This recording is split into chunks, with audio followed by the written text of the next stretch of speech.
Bismillahirrahmanirrahim. Assalamualaikum warahmatullahi wabarakatuh. Alhamdulillah wa syukrulillah binikmatil iman wal islam. Asyhadu an la ilaha illallah wahdahu la syarika lah wa asyhadu anna muhammadan abduhu wa rasuluh. Allahumma salli wa sallim wa barik ala sayyidina Muhammad wa ala alihi wa sahbihi rasulillah ajmain, amma ba'd. Bersyukur kita kepada Allah Subhanahu wa taala pada hari ini, hari Ahad, tanggal 2 Oktober 2022. Bersalawat kita kepada Rasulullah sallallahu alaihi wasallam dan mengucapkan Allahumma shalli ala sayyidina Muhammad wa ala ali sayyidina Muhammad. Mudah-mudahan kita tetap istiqamah, ikhlas menjalankan sunnah Rasulullah sallallahu alaihi wasallam. Anak didikku sekalian, Bapak sayang, pada kesempatan ini dalam proses pembelajaran daring, karena sehubungan anak didikku sekalian ada yang bekerja, ya, yang lainnya tetap tatap muka. Khusus yang daring, perhatikan, dengarkan. Pada kesempatan ini proses pembelajaran kita tentang masalah sumber hukum Islam. Paket C dalam PKBM Al-Ihsan. Tujuan pembelajaran ini adalah agar memahami, menghayati sumber hukum Islam dan mempedomaninya dalam kehidupan sehari-hari.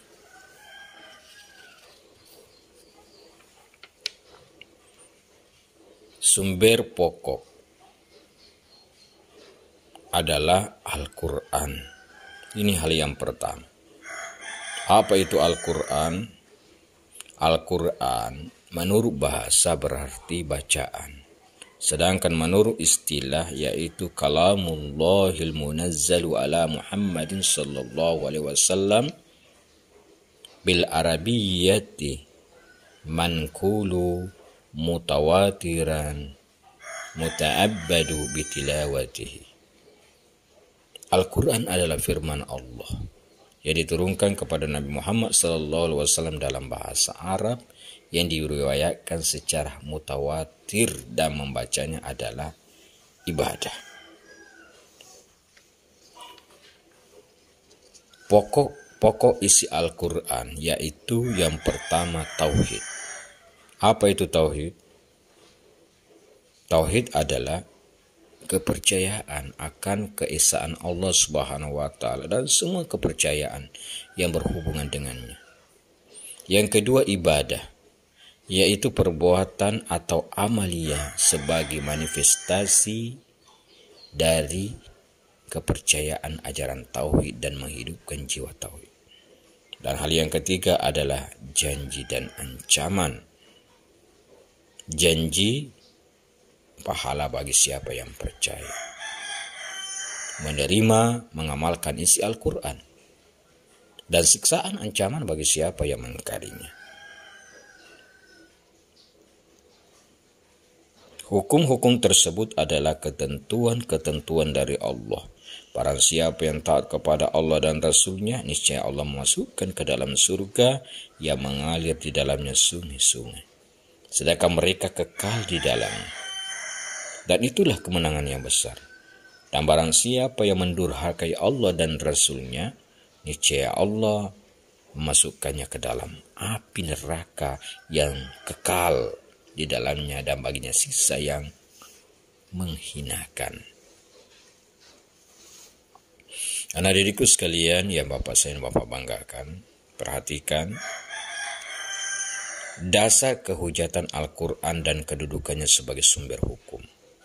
Al-Quran menempati kedudukan pertama dari sumber-sumber hukum yang lain dan merupakan aturan dasar tertinggi.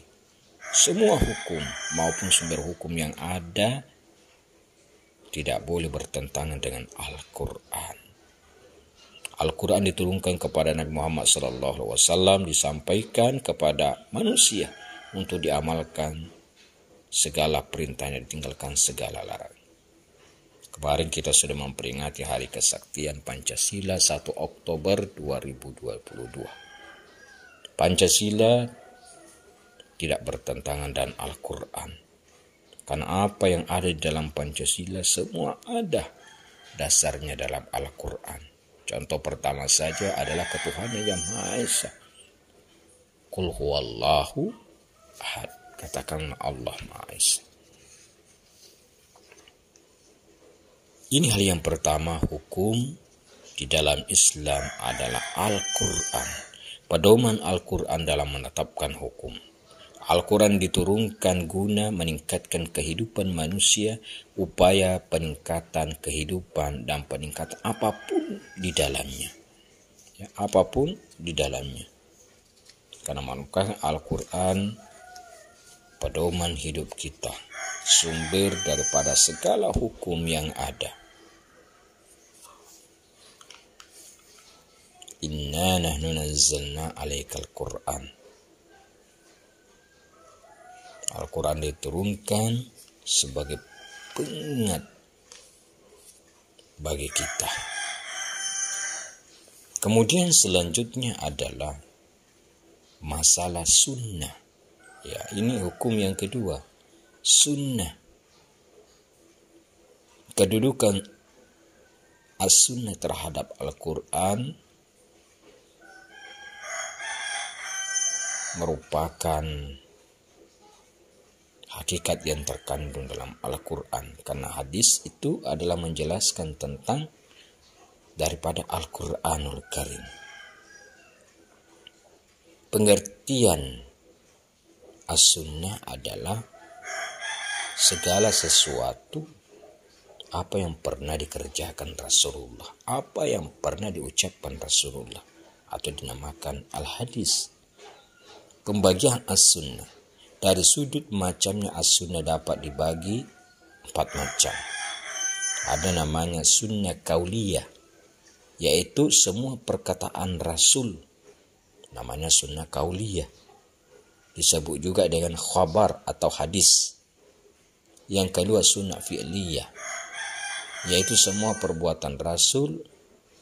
Tidak semua perbuatan Nabi menjadi sumber hukum, wajib dipatuhi perbuatan-perbuatan yang bersifat pribadi atau khusus untuk di Nabi.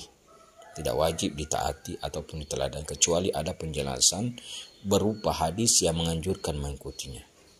Perbuatan Nabi yang wajib dipatuhi dan dijadikan sebagai sumber hukum adalah perbuatan yang bersifat menjelaskan hukum yang mujmal, seperti tata cara sholat, puasa, zakat, haji, dan lain-lain.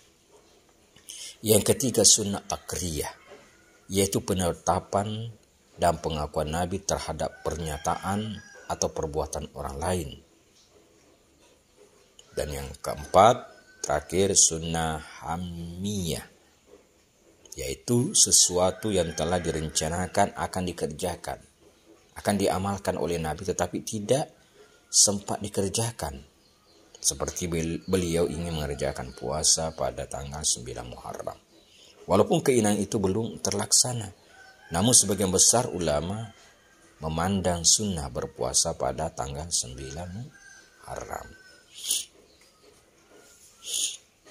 Didikku sekalian, ya Bapak sayang, Bapak banggakan, inilah tentang hukum Islam. Ada Al-Quran, ada hadis, ya. Mungkin demikianlah proses pembelajaran kita dari pada kesempatan ini. Singkat padat, mudah-mudahan bisa dipahami bahwa sumber segala hukum adalah Al-Quran dan Sunnah. Adapun latihan yang Bapak bisa berikan pada hari ini, perhatikan, dengarkan. Soal yang pertama adalah kemukakan pengertian Al-Quran menurut bahasa dan menurut istilah. Kemukakan pengertian Al-Quran menurut bahasa dan menurut istilah. Yang kedua, sebutkan pokok-pokok yang terkandung dalam Al-Quran. Yang ketiga, terangkan satu ayat as-sunnah menurut bahasa dan istilah. Yang keempat, as-sunnah ada kalanya membatas hukum yang di dalam Al-Quran bersifat mutlak. Jelaskan apa maksudnya. Dan yang kelima terakhir, jelaskan cara berhujjah dengan ketetapan hukum yang dihasilkan pemikiran. Jelaskan cara berhujjah dengan ketetapan hukum yang dihasilkan pemikiran. Mungkin demikianlah yang Bapak dapat sampaikan pada kesempatan hari ini. Mudah-mudahan bermanfaat. Semoga Allah memberikan kita kesehatan dan kesempatan selalu. Insya Allah dalam pertemuan berikutnya kita sambung. Lebih dan kurang mohon dimaafkan. Billahi bisabil haq. Wallahu muwaffiq ila aqwamit thoriq. Wassalamualaikum warahmatullahi wabarakatuh.